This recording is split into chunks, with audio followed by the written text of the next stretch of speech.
Geometrical meaning of the zeros of a polynomial. तो अब geometrical meaning क्या होता है जीरोज ऑफ द पॉलिनोमियल का, ठीक।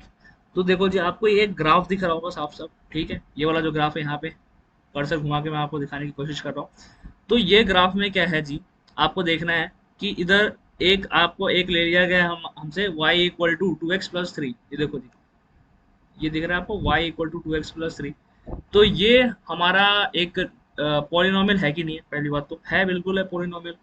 यहाँ पे क्या आपको मैंने नाइन्थ क्लास में या फिर इससे पहले वाली जो क्लास मैंने लिया था शायद, उसमें ये बताया होगा मैंने आपको कि पी ऑफ एक्स पॉलिनोमियल को आप क्या पी ऑफ एक्स करके बोल सकते हो ना, कि 2x+3 एक पॉलिनोमियल है कि नहीं, पहली बात तो बिल्कुल है जी।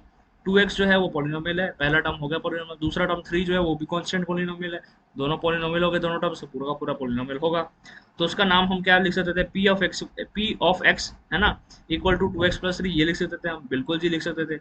तो पी ऑफ एक्स की जगह पे मैं क्या y का यूज कर सकता हूँ जी। तो मैंने y इक्वल टू 2x+3 ले लिया। तो मैंने जब y इक्वल टू 2x+3 लिया, तो इसमें आसान सी बात है मेरे को कि जब जैसे जैसे मैं x और y की वैल्यू चेंज करूंगा, x की वैल्यू रखूंगा तो y की कुछ अलग वैल्यू आएगी, फिर y की वैल्यू रखूंगा तो x की कुछ अलग वैल्यू आएगी। तो वैसे ही मैंने क्या करा इस वाले में फॉर्मूला में, ये y इक्वल टू 2x+3 में मैंने क्या कहा, मैं कहता हूँ कि x की वैल्यू -2 डाल देते हैं। तो जब इसमें -2 इसकी वैल्यू डालूंगा तो ये हो जाएगा -4+3, आंसर आएगा -1। तो y की वैल्यू -1 आ जाएगी। वैसे ही जब x की वैल्यू मैं 2 रखूंगा तो आंसर आएगा 7, क्योंकि 2 टू द 4 प्लस 3 7, तो y की वैल्यू 7 आएगी।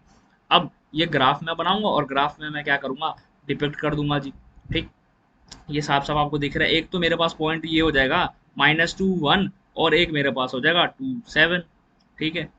अब यहाँ पे कह रहा है कि from figure 2.1 you can see that the graph of y equal to 2x+3 intersect the x axis midway between x equal to -1 and x equal to -2, ठीक है।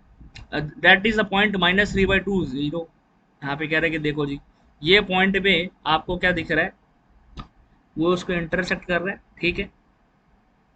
देखो y -2 और 1 ये वाला पॉइंट होगा, ये दिख रहा है आपको, यहाँ पे हल्का सा एक डॉट दिख रहा होगा आपको छोटा सा, और यहाँ से एरो करके दे भी रखा है, ये वाला पॉइंट होगा। और ये जो आपका हमारा दूसरा पॉइंट है ना 2 7, ये वाला पॉइंट है। तो दो पॉइंट को हम जोड़ करके क्या एक लाइन बना सकते हैं, हाँ जी हमने सीख रखा है, दो पॉइंट को जोड़ेंगे तभी तो लाइन बनता है। तो एक पॉइंट तो ये रहा और एक पॉइंट तो ये रहा, तो हम इन दोनों को क्या किया, हमने इन दोनों को ऐसे करके लाइन से जोड़ दिया, आगे लाइन को एक्सटेंड कर दिया।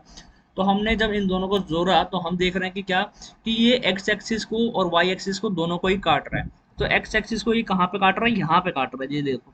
ये कौन सा पॉइंट है, ये पॉइंट आ रहा था -3/2 और 0 पॉइंट आ रहा था। 0 क्या क्यों होगा, क्योंकि y की वैल्यू यहाँ पे 0, सिंपल सी बात है, और -3/2 एक्स की वैल्यू है। और ये वाला जो पॉइंट है ये हमने बस देख लिया जी 0 3, ठीक है। ग्राफ देख के हमने बता दिया कि हाँ ये 0 3 पॉइंट है, यहाँ पे ये वाई एक्सिस को काट रहा है, यहाँ पे ये वाले पॉइंट पे ये एक्स एक्सिस को काट रहा है। तो उसके बाद हमने कहा कि देखो ऐसा है, ये जो हमारा -3/2 जो आ रहा है ना, you know that the zero of 2x+3 is -3/2। और हमको ये बात पता है कि देखो 2x+3 ये जो आपका पॉलिनोमियल है y इक्वल टू 2x+3, जब इसका आप जीरो फाइंड करोगे तो ये हमारा जीरो इसका क्या आएगा, -3/2 आएगा। अब बात आ जाती है कि आप इसका जीरो कैसे फाइंड करोगे। तो हमारा पॉलिनोमियल क्या है, हमारा पॉलिनोमियल है y इक्वल टू 2x+3, ठीक।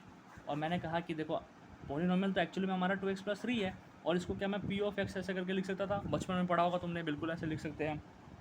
तो मैं आपको ये कह रहा हूँ, मेरा कहने का ये तात्पर्य है, ये मतलब है कि आप क्या करो, पी ऑफ एक्स को जो है वो जीरो के इक्वल पुट कर दो। तो ये पी ऑफ एक्स को ही मैंने वाई लिखा है, तो ये वाला मैं कर रहा हूँ कि वाई को मैं जीरो के इक्वल पुट कर दूंगा, तो 2x+3, ठीक। उसके बाद फिर ये क्या हो जाएगा, यहाँ पे -3 इधर आएगा और 2 इधर आकर डिवाइड हो जाएगा, तो x की वैल्यू आ गई मेरी। अब ये जो -3/2 जो है वही तो मेरी क्या है, जीरो ऑफ द पॉलिनोमियल आया है, सही कह रहा हूँ, है ना। तो ये -3/2 मेरी जीरो ऑफ द पॉलिनोमियल है। इसको चेक करने के लिए आप देख लो, मैंने क्या बोला आपको कि वेरिएबल की एक ऐसी वैल्यू आएगी कि उस वैल्यू को जब आप पॉलिनोमियल में डालोगे तो पूरा पूरा पॉलिनोमियल क्या हो जाएगा, जीरो हो जाएगा। तो डाल के देख लो जी, y इक्वल टू 2, और x की जगह पे आपको क्या डालना पड़ेगा, -3/2 डालना पड़ेगा, +3 जी, सही कह रहा हूँ। तो यहाँ पे देखो अब क्या आएगी, y की वैल्यू जीरो आ जाएगी, पूरी की पूरी पॉलिनोमियल जीरो आ जाएगी, देखते हैं। तो 2 मल्टीप्लाई -3/2 +3, ये 2 से 2 कैंसिल, ये -3 और ये +3, दोनों कैंसिल होकर क्या हो जाएगा, जीरो आ गया जी। पूरा का पूरा पॉलिनोमियल क्या हो गया, जीरो हो गया। साफ साफ दिख रहा है आपको, ठीक है। अच्छा, तो ये जीरो ऑफ द पॉलिनोमियल है। और कमाल की बात ये है कि ये जो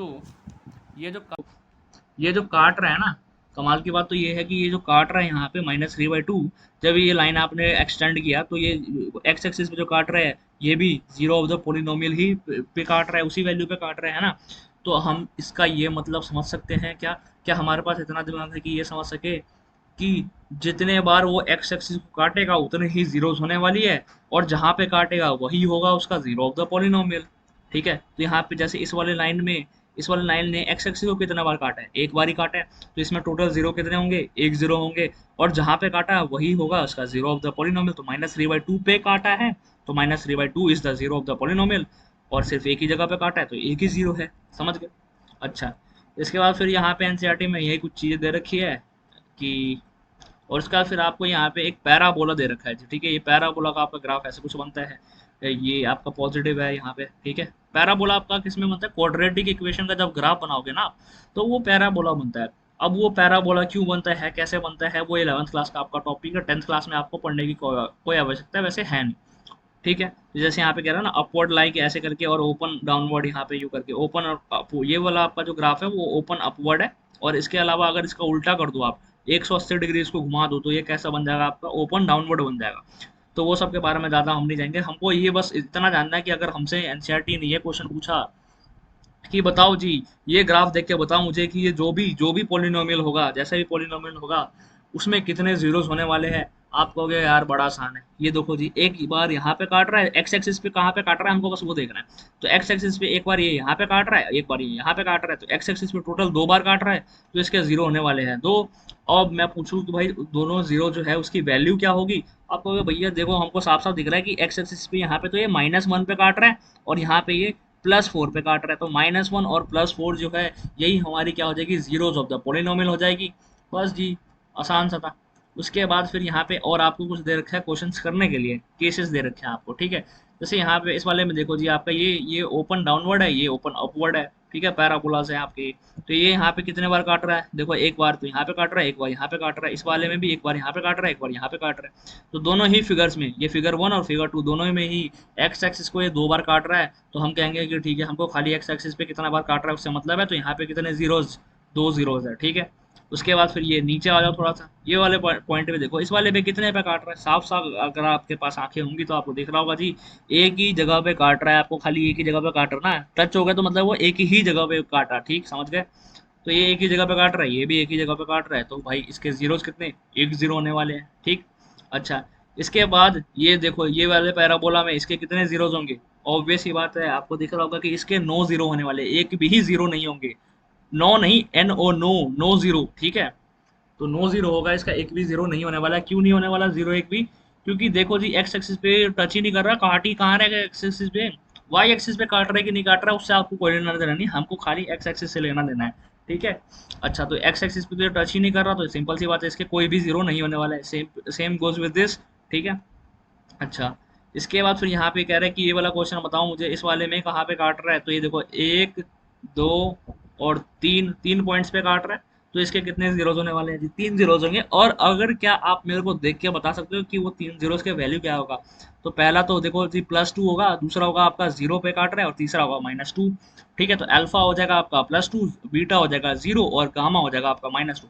अब ये अल्फा, बीटा और गामा आपको ये पता होना चाहिए कि ये होते हैं जीरोज ऑफ द पॉलिनोमियल के सिंबल्स, डिनोट करने के लिए। ठीक है, तो चलो जी, ये हो गया हमारा। Same case with same goes with this, यहाँ पे कह रहे हैं यहाँ पे कितने जीरोज होंगे, देखो जी, एक ही जगह पे काट रहा है तो एक ही जीरो होगा, यहाँ पे कितना होगा, दो जगह पे काट रहा है तो दो जीरोज हो जाएंगे। यहाँ पे दिख रहा है ना छोटा सा, यहाँ पे हल्का सा लाइन दिख रहा है ना आपको।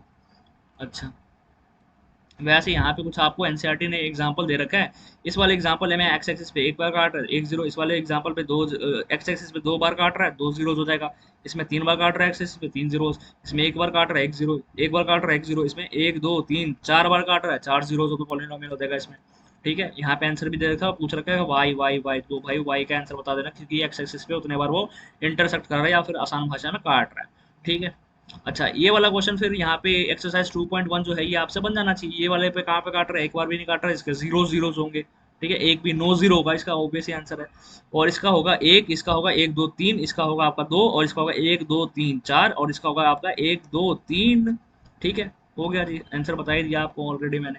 अब जो आपका ये सब तो देखो ऐसे ही था आपका, ये क्या पूछा जा सकता है पेपर में आपका, ये कितने जीरोज है, शायद एक नंबर में पूछा जा सकता है। वैसे मुझे नहीं लगता कि ये इंपॉर्टेंट है, क्योंकि ये बहुत कम आ रखा है प्रीवियस ईयर क्वेश्चंस में। देखो जो बहुत ज्यादा आता है वो यहीं से आता है आपका, ये टॉपिक बहुत बहुत बहुत ज्यादा इंपॉर्टेंट है आपका ये वाला। ठीक, relationship between the zeros of the polynomial, ये आपका बहुत ही ज्यादा इंपॉर्टेंट टॉपिक है, तो ये आपको पता होना चाहिए जी। पिंक से हाईलाइट कर दे, चलो। तो ये आपका बड़ा इंपॉर्टेंट टॉपिक है, relationship between the zeros and the coefficient of the polynomial. क्या क्या रिलेशनशिप होता है भाई, क्या दोनों के बीच में चक्कर चल रहा है। ठीक है, तो अब देखते हैं यहाँ पे कह रहा है आपको क्या, एनसीईआरटी ने स्टार्टिंग से पढ़ते हैं, दिक्कत ना होनी चाहिए। We have already seen that the zero of a linear polynomial is ax plus B is minus B by A. अब ये ax प्लस बी, ये जो है इसका zero minus B by A क्यों आएगा, क्योंकि देखो ना ये हमको लिखना है ए एक्स प्लस बी, मैंने लिखा ये आपका पॉलिनोमियल है। और क्या मैं ऐसे बोल सकता हूँ कि ए एक्स प्लस बी है ना, इसको पी ऑफ एक्स के बराबर में रख देता हूँ, ठीक है। लिख सकता हूँ कि नहीं लिख सकता, आप कहोगे हाँ ठीक है बिल्कुल लिख सकते हैं, कोई दिक्कत वाली बात नहीं, हमको कोई इशू नहीं है। मैं कहूँगा ठीक है, तो अब इसका जीरो फाइंड करने के लिए वही तरीका लगाओगे, पी ए ऑफ एक्स को जीरो के इक्वल पुट कर दो। आप कहोगे हाँ भैया सही कह रहे हो, उसका फिर ये zero equal to A X plus B हो जाएगा, ठीक है। उसके बाद फिर आप क्या करोगे, ये माइनस बी इधर आके माइनस बी हो जाएगा। देखो इधर उधर वैसे नहीं आता, असल में हो क्या रहा है, इधर करोगे आप माइनस बी प्लस जीरो, ये हो रहा है असल में। और इधर भी क्या हो जाएगा, इधर अगर आपने माइनस बी किया तो इधर भी आपको माइनस बी करना पड़ेगा, ताकि इक्वालिटी का साइन वैसा का वैसे ही रहे, कोई दिक्कत ना हो। तो ये प्लस बी और माइनस बी तो कैंसिल हो गया, और ये माइनस बी यहाँ पे लिख दिया। तो उसी को हम क्या करते हैं भारत में, ऐसे मतलब अपना दिमाग अकड़म तकड़म लगा के कि इसको इधर भेज दो तो साइन चेंज हो जाएगा, असल में ये चीज़ हो रहा होता है, ठीक है। अच्छा, तो अब माइनस बी हो जाएगा इधर, और इधर ए ऑफ एक्स है। अब ये जो ए ऑफ एक्स है, इधर ए डिवाइड मार दो, इधर भी आप ए डिवाइड मारोगे, तो ये तो कैंसिल हो जाएगा। तो एक्स की वैल्यू क्या हो जाएगी, माइनस बी बाई ए आ जाएगी आपकी, सही कह रहा हूँ। अच्छा बिल्कुल सही है जी। तो एक्स की वैल्यू हमारी माइनस बी बाई ए आ चुकी है, तो ऐसी आई थी यहाँ पे, एनसीईआरटी ने कह रहा है कि हमको पता है कि उसका जीरो है लीनियर पॉलिनोमियल का। देखो ए एक्स प्लस भी आपको ये पता है ना कि जनरल टर्म है, पहले वाले आप अगर आपको नहीं पता जनरल टर्म क्या था, तो पहला वाला मैंने वीडियो में बता रखा है जनरल टर्म क्या होता है, वो जाके देखो। So we will now try to answer the question raised in section 2.1 regarding the relationship between the zeros and the coefficient of the quadratic polynomial. अब यहाँ पे आ जाएगी दो दो चीजें बात आ रही है कि एक तो है आपका zero of the polynomial. Zero of the polynomial क्या होता है, मैंने बता रखा है आपको कि एक x की जो वेरिएबल है, वेरिएबल की ऐसी वैल्यू कि जिसको आप पॉलिनोमियल में डालोगे वो वेरिएबल की वैल्यू, तो पूरा का पूरा पॉलिनोमियल आपका जीरो बन जाएगा। तो वही होता है आपका जीरो ऑफ द पॉलिनोमियल। अच्छा, इसके बाद भैया ये कोफिशिएंट क्या होता है, ये कोफिशिएंट क्या होता है ये। अच्छा, तो कोफिशिएंट समझने के लिए आपको देखो जी, वो भी शायद मैंने बता ही रखा होगा, नहीं बता रखा तो ध्यान से देख लो। यहाँ पे ये कोफिशिएंट, यहाँ पे जो देखोगे ना आप, यहाँ पे अगर मैं आपसे पूछूं कि एक्स स्क्वायर का कोफिशिएंट क्या है, तो आप मेरे को बोलोगे भैया 2 दिख रहा है मुझे। वैसे अगर मैं आपसे पूछूं कि एक्स का कोफिशिएंट क्या है, तो 8 बोलोगे आप मुझे, ठीक है। तो जब जनरल टर्म लिखते थे ना हम, क्वाड्रेटिक पॉलिनोमियल का जनरल टर्म क्या लिखते थे, A X square plus B X plus C, सही बात है। तो आपका ए और बी जो है वो आपका क्या है, आपका है कोफिशिएंट ऑफ, ए जो है कोफिशिएंट ऑफ एक्स स्क्वायर और बी जो है आपका कोफिशिएंट ऑफ एक्स है। होगा, अच्छा अच्छा अच्छा, कोफिशिएंट का मेरे को समझ में अब थोड़ा बहुत तो आ ही रहा है। मैं कहूँगा ठीक है जी। कह रहा है अब in class 9th you have learned how to factorize quadratic polynomials by splitting the middle term. आपको मिडिल टर्म स्प्लिटिंग आती है, बड़ा आसान सा है। जैसे कि ये वाला जो क्वेश्चन है इसका मिडिल टर्म स्प्लिटिंग करके देखो, बड़ा आसान है, ठीक है। इसका मिडिल टर्म स्प्लिटिंग ऐसे करके किया आपने, दो फैक्टर्स आ गए हमारे पास मिडिल टर्म स्प्लिटिंग करने के बाद, यहाँ पे ये दो फैक्टर आ गए, ठीक है। तो दो फैक्टर क्या क्या आए हमारे, 2x माइनस टू और x माइनस थ्री, ये हमारे दो फैक्टर्स आ गए। अच्छा, इसका फिर आप क्या करोगे, 2x माइनस टू को एक बार जीरो के इक्वल पुट करो, x माइनस थ्री को जीरो के इक्वल पुट करो, ठीक। तो यहाँ से आपकी वैल्यू आ जाएगी, x की वैल्यू 1 आएगी और x की वैल्यू 3 आएगी, ठीक है। वहाँ पे वही चीज़ दिखा रखा है इन्होंने कि x की वैल्यू एक बार आपकी 1 आई है और x की वैल्यू एक बार आपकी 3 आई है। तो अब यहाँ पे कह रहा है कि देखो क्या है कि आप जब करोगे सम ऑफ इट जीरोस, कि x की वैल्यू क्या क्या आई आपकी 1 आई और 3 आई, तो जब आप उन दोनों का सम करोगे, तो सम करने पे आप क्या देख रहे हो, सम करने पे आप देख रहे हो 1 प्लस 3 इक्वल टू 4। साफ साफ दिख रहा है ना, पता चल रहा है ना, देखो दिख रहा है ना, 1 plus three, sum of it zero, यही हो ना, 1 और 3 दोनों जीरो आए हैं, उसको आपने प्लस किया 4 आया। सही बात कह रहा हूँ, आप कहोगे हाँ भैया सही कह रहे हो। और मैं कहूँगा दूसरा क्या, आप इसका प्रोडक्ट ऑफ इट जीरो से निकालो, तो आप करोगे क्या, 1 मल्टीप्लाई 3, तो आप कहोगे 3 आया भैया प्रोडक्ट तो, और सम 4 आया हमारा। मैं कहूँगा एक मिनट, ये वाला जो पॉलिनोमियल है ना, एक बार इसको जरा ध्यान से देखना। हाँ जी, ये पॉलिनोमियल जो है इसको आप एक बार जरा ध्यान से देखो, तो मैं ऐसा क्या है इसमें दिख रहा है आपको। मैं कहूँगा मेरे को तो बड़ा इंपॉर्टेंट चीज दिख रहा है, मेरे को क्या दिख रहा है कि जब मैं ये जो बीच वाला टर्म है ना आपका bx जो है, उसमें से अगर मैं बी को माइनस बी लिखूँ, माइनस बी अपॉन ए लिखता हूँ, देखो जी ये रहा माइनस बी अपॉन ए जब मैं कर रहा हूँ तो क्या क्या हो रहा है देखो, सॉरी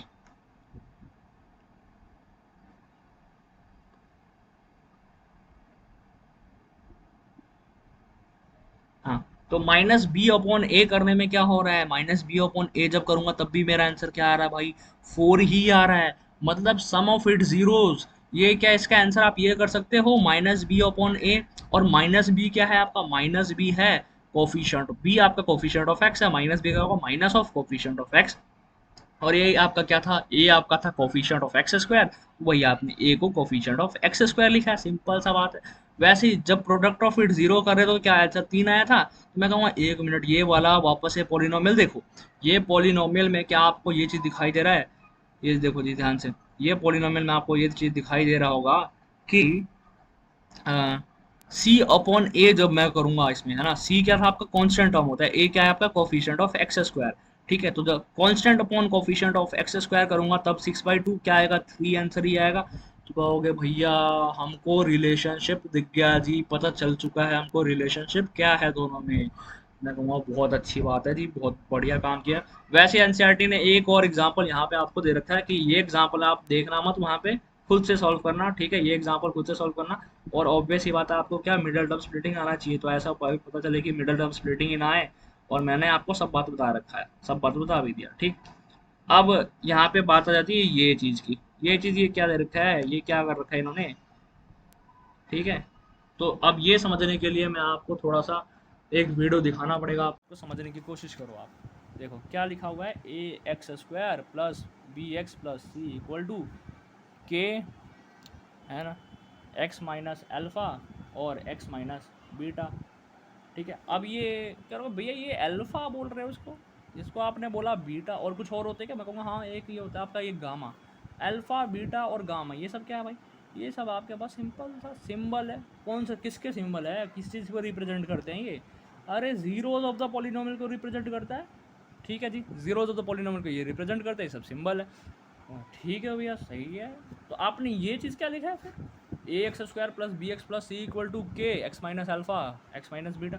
मैं कहूँगा देखो यार मैंने क्या लिखा है, ये मैंने तो बस ये किया कि ये तो आपका पॉलिनोमियल का जनरल टर्म है। तो मतलब यहाँ पे मैं पॉलिनोमियल तो दिखाना चाह रहा हूँ कि ये पॉलिनोमियल है, और ये आपके ये दो ब्रैकेट दिख रहा है, ये ब्रैकेट क्या है आपका, ये ब्रैकेट है आपके फैक्टर्स। ओके एक मिनट, मैं कहूँगा रुको रुको, अभी अगर आपके मन में आ रहा है डाउट तो ध्यान से एक एग्जांपल समझने की कोशिश करो, बड़ा सिंपल सा।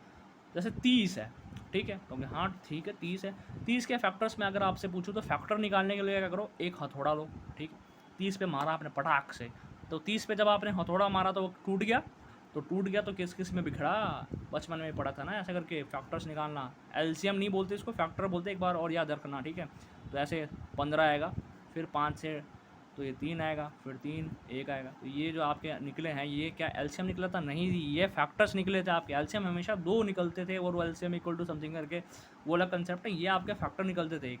ठीक है, तो 2 5 और 3 ये क्या है, 2 5 और 3 आपके फैक्टर्स निकले। तो अगर मैं इसको ब्रैकेट में डाल दूँ तो कोई दिक्कत है, कहोगे नहीं कोई दिक्कत नहीं है हमको। तो वैसे ही मान के चलो, ये 30 की जगह पे क्या रख लो, पॉलिनोमियल मान लो, और ये ब्रैकेट्स आपके क्या है, ब्रैकेट आपके क्या फैक्टर्स ऑफ द पॉलिनोमियल ही तो है। आपको क्या, अरे भाई इतना आसान था क्या, मैं कहूँगा हाँ जी, फैक्टर्स ऑफ द पॉलिनोमियल, जो ब्रैकेट यहाँ पे मैंने एक्स माइनस अल्फा और एक्स माइनस बीटा लिखा है वो सब क्या है भाई, factors of the polynomial. Okay समझ तो आ रहा है, लेकिन एक एग्जांपल दे दूँ ताकि और अच्छे से समझ आ जाए। मैं कहूँगा यार इससे ऊपर एक तुमको दिया था ना, 3x square plus 5x minus 2, ये वाला। अब ये पॉलिनोमियल निकाल के देखो, इसके फैक्ट वो आप इसके जीरोज ऑफ द पॉलिनोमियल निकालो बाय मिडल टर्म स्प्लिटिंग, ठीक है। ओके ठीक है भैया, मिडल टर्म स्प्लिटिंग ही तो करना है, चलो जी कर लेते हैं, फिर उसमें क्या ही दिक्कत वाली बात हो जाएगी। ठीक है जी करो फिर। अच्छा ये वाला एग्जांपल थोड़ा सा, इसमें मिडल टर्म स्प्लिटिंग है ना, थोड़ा डिफिकल्ट हो जाएगा, तो इसलिए हम पहला वाला एग्जांपल ले लेते हैं, जिसमें आपका था क्या, आपका था 2x square minus 8x plus 6, ठीक है, 2x square minus 8x plus 6, ठीक है, ये ले लेते हैं। इसमें आसानी, देखो आसानी के लिए मैं कर रहा हूँ आपको बताने के लिए, ताकि आपको भी ये ना रहे कि यार क्या ये फालतू की चीज़ें बताया जा रहा हूँ, इसमें ऐसे वैसे क्या क्या आया जा रहा है। तो चलो जी मिडल टर्म स्प्लिटिंग करते हैं इसमें। तो मिडल टर्म स्प्लिटिंग करने पे यहाँ पे क्या मैं सीधे इसका आंसर लिख दूँ, x माइनस 1 और x minus three, middle term splitting करने पे यही तो दो ब्रैकेट आएंगे, और मिडल टर्म स्प्लिटिंग होना चाहिए आपको। देखो ये आपका मिडल टर्म है और इसी को हमको स्प्लिट मारना था। स्प्लिट कैसे कैसे मारेंगे हम, तो ऐसे स्प्लिट मारो कि प्लस माइनस करने पे 8 आ जाए और मल्टीप्लाई करने पे आपका 6 आ जाए, ठीक है।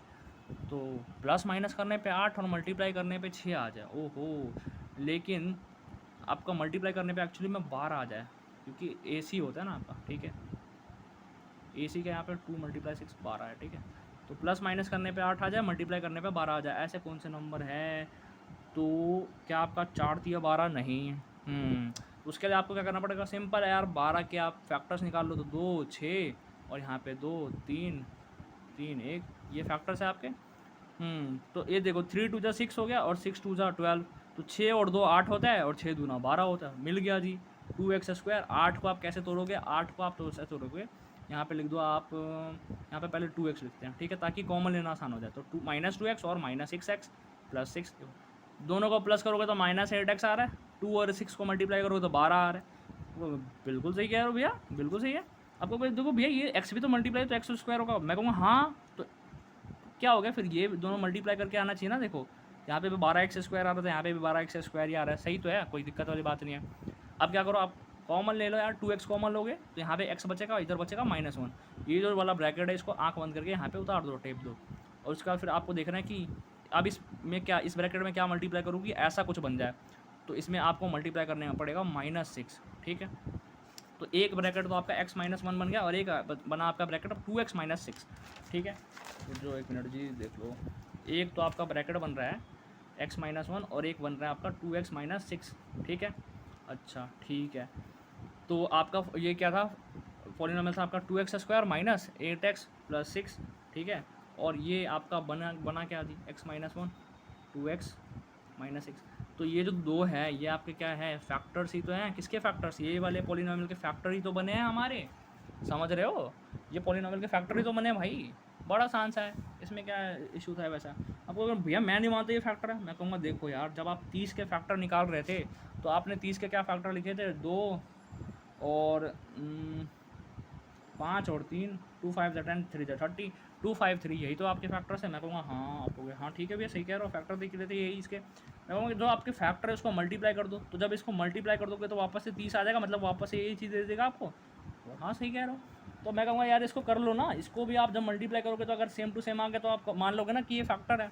तो जब इसको मल्टीप्लाई करोगे तो क्या होगा, x × 2x 2x², x × -6 तो -6x, -1 × -2x और -1 × -6 तो +6 हो जाएगा, ठीक है। तो ये मल्टीप्लाई करने पे आ गया ना 2x², ये दोनों को प्लस कर दोगे तो -8x + 6, देखो जी ये और ये सेम ही तो आ रहा है, ये और ये सेम ही तो आ रहा है, मतलब ये दोनों फैक्टर ही तो थे, जो दोनों ब्रैकेट है वो फैक्टर ही तो थे। आपको हाँ, और मैंने आपको क्या बोला था कि जो आपके जीरोज होता पॉलिनो अल्फ़ा बीटा, उसको जगह पे आप रख सकते हो जीरोज होता पॉलिनोमियल को बताने के लिए सिंबल्स यूज़ कर सकते हो आप अल्फ़ा और बीटा का। तो अगर मैंने यहाँ पे ऐसा कर दिया x - अल्फ़ा और x - बीटा यूज़ कर लिया, तो कोई दिक्कत है क्या, x - 1 की जगह x - अल्फ़ा और x - 2x - 6 की जगह पे मैंने बोल दिया x - बीटा, तो ये 2x - 6 को ऐसे भी लिख सकता हूँ ना मैं, x - 6/2, तो मैंने x - 3, समझ रहे हो। तो ये दोनों ब्रैकेट की जगह मैंने ये दोनों ब्रैकेट कर दिए, जहाँ पे अल्फ़ा की वैल्यू आपकी 1 है और बीटा की वैल्यू आपकी क्या हो जाएगा 6/2 है, ठीक है। तो मतलब 3 होगी बीटा की वैल्यू आपकी, क्योंकि ये दो जो है यहाँ पर डिवाइड मार दिया मैंने दोनों में, तो ये 2x/2 कर दिया और x/2 कर दिया, मतलब 6/2 कर दिया, तो समझ रहे हो।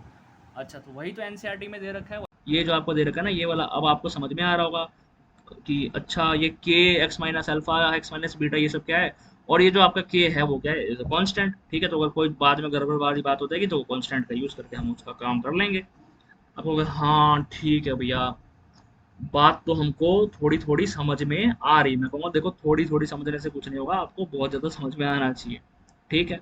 अब इसके बाद फिर यहाँ पे एक और आपका ये चीज़ बन के आ रहा है, ठीक। तो जब जब आपका ऐसा क्वेश्चन आया ना कि वैसे तो अभी इस बार तो आपका कट गया है, लेकिन अगर आपका कोई क्वेश्चन आ गया जहाँ पे आपको निकालना रहा है कि आपको sum of the zeros of the polynomial दे रखा है और product of the zeros of the polynomial दे रखा है, और आपको कहा है कि अब पॉलिनोमियल बना के दिखाओ, तो पॉलिनोमियल बनाने का तरीका क्या है, यही तरीका है जी, आपको ये जो दिख रहा है x² - alpha + beta x + alpha × beta, ये आपका तरीका है पॉलिनोमियल बनाने का, कब कब बनाओगे पॉलिनोमियल? जब आपको sum of the zero of the polynomial दे रखा हो और product of the zero of the polynomial दे रखा हो, तब आप बनाओगे। इस तरीका का यूज करके, ये वाला फॉर्मूला का यूज करके पॉलिनोमियल बना लोगे। ठीक है, तो हाँ ठीक है, समझ में आ रहा है हमको। मैं कहूँगा चलो जी, अब ये देखो यहाँ पे कह रहा है कि comparing the coefficient of x square x constant terms on both side we get, कह रहा है कि देखो ए की जगह आप के रख सकते हो, यहाँ पे बी की जगह आप माइनस के अल्फा प्लस बीटा, ये सही बात बोल रहा हूँ ना, क्योंकि देखो जब ये के इसमें मल्टीप्लाई कर दोगे, जब इसमें मल्टीप्लाई कर दोगे, इसमें मल्टीप्लाई कर दोगे, जैसे यहाँ पे कर रखा है यू वाले में के मल्टीप्लाई कर दिया, सही बता रहा हूँ है ना, ग्रीन से इसको हमने मार्क कर रखा था, तो ग्रीन में देखो मल्टीप्लाई कर देना के। तो जब हमने के मल्टीप्लाई कर दिया, तो अब मैं आपसे पूछूं कि एक्स स्क्वायर का कोफिशिएंट क्या होगा? आप कहोगे भैया के है, दिख रहा साहब साहब। मैं कहूँगा एक्स का कोफिशिएंट क्या? आप कहोगे भैया माइनस के अल्फा प्लस बीटा है। मैं कहूँगा कांस्टेंट टर्म क्या है? आप कहोगे भैया के अल्फा इंटू बीटा है, ये सब कांस्टेंट टर्म। मैं कहूँगा सही बात बोल रहे हो। उसके बाद अब ये चीज़ हम, अब ये सब चीज़ जो है ना, हमको यहाँ से हमको ये आंसर मिल जाएगा। ठीक है, ओके, ये क्या आंसर मिल जाएगा, क्या बोल रहे हो? मैं कहूँगा रुको जरा, ठहरो जी। ठीक है, ये अल्फा प्लस बीटा क्या है? क्या अल्फा और बीटा सिंबल से किसको यूज करने के लिए, रिप्रेजेंट करने के लिए? Zero to the polynomial. तो अल्फा प्लस बीटा क्या, ये इसका ये मतलब हुआ sum of the zero of the polynomial. हाँ भैया सही तो कह रहे हो। और वो equal to minus B by A, अगर मैं लिख दूँ कोई दिक्कत वाली बात है? अब होगा एक मिनट, एक मिनट, माइनस बी बाई ए ये क्यों लिखूंगा? मैं कहूँगा यार बड़ा आसान है। माइनस बी क्या है आपका? माइनस के अल्फा प्लस बीटा। आप कहोगे हाँ भैया सही बात कह रहे हो, माइनस बी तो ये है, और ए क्या है आपका? ए है आपका के। तो जब दोनों को डिवाइड करोगे, यहाँ पे आप माइनस बी और ए को जब डिवाइड करोगे, तो देखो ऊपर में आप क्या लिखोगे? ऊपर में आप लिख, पूरा आ जाएगा, थोड़ा आप देख लो। देखो आपका यहाँ से a इक्वल टू के आया, ये बात तो समझ में आ रहा है। b आपका क्या आएगा? माइनस के अल्फ़ा प्लस बीटा आया, होगा हाँ। और c आपका क्या आया? c आपका है के अल्फ़ा इंटू बीटा है, हाँ बिल्कुल सही कह रहे हो। तो जब आपको अल्फ़ा प्लस बीटा जो है माइनस बी बाई ए लिखना है, तो ये alpha plus beta minus B by A कैसे आएगा? तो देखो यहाँ से माइनस बी बाई ए जो है ना, वो वैल्यू पुट करके देखो। तो ठीक है भैया, ये v हमको पता है, ये ए हमको पता है, ये तो पुट करो माइनस और माइनस के alpha plus beta divided by क्या? के। तो देखो ये माइनस और ये माइनस कट के आपका प्लस हो जाएगा, और ये कैसे, ये कैंसिल हो गया, तो बचा क्या? अल्फ़ा प्लस बीटा, सेम ही तो है। देखो सही बात कह रहा हूँ, सेम ही चीज़ तो है। ठीक, तो हो गया हाँ भैया आ गया जी, ये फॉर्मूला बना कैसे मुझे पता चल चुका है। Alpha plus beta equal to minus B by A कैसे हुआ, मुझे सब कुछ क्लियर हो गया। मतलब बहुत अच्छी बात है। अब दूसरा फॉर्मूला भी देख लो फिर, alpha into beta equal to C by A. अब उसके लिए आपको क्या करना है, सी देखो और ए देखो क्या है। तो सी आपका क्या था? सी है आपका के अल्फ़ा इंटू बीटा, ए क्या आपका? ए है आपका के से के कैंसिल, अल्फ़ा इंटू बीटा, इधर भी क्या था? Alpha into beta. अरे L H S equal to R H S, सही बात है। अब आपको समझ में आ गया? यार भैया सही है, सब कुछ आगे समझ लीजिए। यहाँ पे माइनस बी आपका क्या था? कोफिशिएंट ऑफ एक्स, और ए क्या था आपका? Coefficient of x square. ठीक है, अब इसके बाद अब ये जो है ना आपका एग्जाम्पल नंबर 2 और एग्जाम्पल नंबर 3, ये मैं क्या बोलूँ, मैं क्या ही बोल सकता हूँ कि ये जो एग्जाम्पल नंबर 2 आप देख रहे हो, ठीक है, इसको मैं थोड़ा हाईलाइट कर देता हूँ येलो से ताकि दिखाई दे। और एग्जाम्पल नंबर 3 जो आप देख रहे हो, इसको भी मैं हाईलाइट कर देता हूँ येलो से ही। ये दोनों ही एग्जाम्पल प्रीवियस ईयर क्वेश्चंस में कितने ही बार पूछे गए हैं कि इसका कोई जवाब ही नहीं है। बहुत ज़्यादा बार पूछे गए हैं, बहुत बार ये एग्जाम्पल्स पूछे गए हैं, बहुत ज़्यादा इंपॉर्टेंट है ये एग्जाम्पल्स। ये एग्जाम्पल्स आपको पूरा पूरा आना चाहिए, ढंग से करना आना चाहिए। ठीक है, तो ये एग्जाम्पल जो है, ये एग्जाम्पल में आपको क्या है, पहला देखो, दो पार्ट है एग्जाम्पल में क्वेश्चन सॉल्व करने का। पहला पार्ट क्या है? पहला पार्ट कह रहा है find the zero of the quadratic polynomial. ये रहा आपको पॉलिनोमियल दे रखा है, इसके आपको जीरो फाइंड करना है। कैसे फाइंड करोगे? मिडल टर्म स्प्लिटिंग कर दो। इसका आपने मिडल टर्म स्प्लिटिंग किया, देखो इसका पहले जीरो फाइंड करना था ना, तो मिडल टर्म स्प्लिटिंग किया हमने। मिडल टर्म स्प्लिटिंग करके जी बिल्कुल आ गया हमारे पास, ये दिख रहा है हमको साफ साफ। मिडल टर्म स्प्लिटिंग करके हमारे पास दो फैक्टर्स आ गए इस पॉलिनोमियल के, x+2 और x+5, ये दो फैक्टर्स आ गए। अब क्या करो, ये दो फैक्टर को जीरो के इक्वल पुट कर दो। ये रहा x+2 को जीरो के इक्वल पुट करोगे तो x की वैल्यू आपकी -2 आएगी। x+5 को जीरो के इक्वल पुट करोगे, x की वैल्यू -5 आएगी। तो -2 और -5 ये क्या आया आपका? ये क्या आपका जीरो ऑफ द पॉलिनोमियल आया? आपको हाँ बिल्कुल सही है, ये जीरो ऑफ द पॉलिनोमियल आया। अगर आपको शक है तो ये -2 और -5 बारी बारी से x की जगह पुट करके देख लेना। पूरा का पूरा ये जो है, पूरा का पूरा ही ये आपका क्या आएगा, पूरा का पूरा आपका 0 आ जाएगा, समझे। अच्छा, उसके बाद अब क्या करना है, अब आपको जब आपने 0 फाइंड कर लिया तो फिर क्या करो, आप एक बार दोनों को प्लस कर दो, ये रहा सम ऑफ इट 0, आप ये कर दो -7 आया, और प्रोडक्ट ऑफ इट 0 कर दो, ये रहा -2 मल्टीप्लाई -5 +10 आया। अब ये प्लस और सम कर दिया आपने और प्रोडक्ट कर दिया, उसके बाद आप क्या करना है, उसके बाद आपने जो गलती से फॉर्मूला पढ़ा था, इससे पहले गलती से नहीं, जानबूझ के आपने पूरा फॉर्मूला पढ़ा, उसको समझा, क्या पढ़ा था, क्या समझा था, आपने पढ़ा था alpha plus beta equal to -b/a और alpha into beta equal to c/a। तो अब इसमें आपको देखना है, कहाँ गया जी पोलिनोमियल, ये रहा, ये पोलिनोमियल दिख रहा है आपको, है ना। तो यही पोलिनोमियल आपको देखना है कि इसमें भाई आपका, इसमें मेरा बी क्या है, ए क्या है, सी क्या है। मैं कहूँगा देखो यार, 7 जो है क्या आपका कोफिशिएंट ऑफ एक्स है, मतलब कि उसको बी बोलते हैं, कोफिशिएंट ऑफ एक्स को बी बोला जाता है, आपको हाँ भैया सही है, बी मिल गया मेरे को 7। और जो आपका कोफिशिएंट ऑफ एक्स स्क्वायर वो क्या है, 1 है।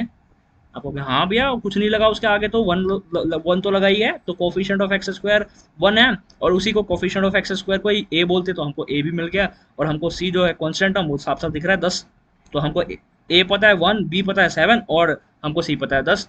तो alpha plus beta equal to -b/a, तो -7/1 क्या आएगा आंसर, -7/1 दिख रहा है यहाँ पे आपको, ये देखो -7/1 दिख रहा है। तो -7/1 क्या आएगा भाई, कोफिशिएंट ऑफ एक्स, मतलब -b/a आया, तो वो तो सेम ही आ जाएगा -7, तो इसके बराबर हुआ, प्रूव हो गया, सम ऑफ इट जीरो, तो सही हो गया, प्रूव हो गया। और फिर प्रोडक्ट ऑफ इट जीरो क्या होता है, c/a, तो ये रहा, c आपका 10 है, a आपका 1 है, तो c/a 10/1, 10/1 आपका, ये 10 के इक्वल ही तो आया, है ना। तो हो गया जी, प्रूव हो गया। तो ये वाला क्वेश्चन मैंने आपको बता दिया कैसे करना है, आपको खुद से प्रैक्टिस करना चाहिए। और एग्जाम्पल नंबर 3 जो है आपका, एग्जाम्पल नंबर 3 आप मेरे ख्याल से आप समझ जाना चाहिए आपको। देखो एग्जाम्पल नंबर 3 करने का मैं आपको पहले बता देता हूँ तरीका क्या है। क्या यहाँ पे आपको ए स्क्वायर माइनस बी स्क्वायर का फॉर्मूला दिख रहा है, एक्स स्क्वायर माइनस 3 में क्या आपको ए स्क्वायर माइनस बी स्क्वायर दिख रहा है। अगर आपको नहीं दिख रहा है ए स्क्वायर माइनस बी स्क्वायर, तो आपको इसका मतलब कि आपका जो बिल्कुल बेसिक जो चीज़ें है ना वो आपको क्लियर नहीं है, ठीक है। तो मुझे तो दिख रहा है साफ साफ। और ए स्क्वायर माइनस बी स्क्वायर का फॉर्मूला क्या होता है, ए प्लस बी, ए माइनस बी, ठीक है। तो अब ये लगा देना जी, ये दे रखा है यहाँ पे, ठीक। तो आपको बस ये ढूंढना है कि वो जो 3 है वो किसका स्क्वायर होता है, किसका स्क्वायर करूंगा तो 3 आएगा, ठीक है। उसके बाद फिर आप आराम से क्वेश्चन कर सकते हो। और फिर क्या है दूसरा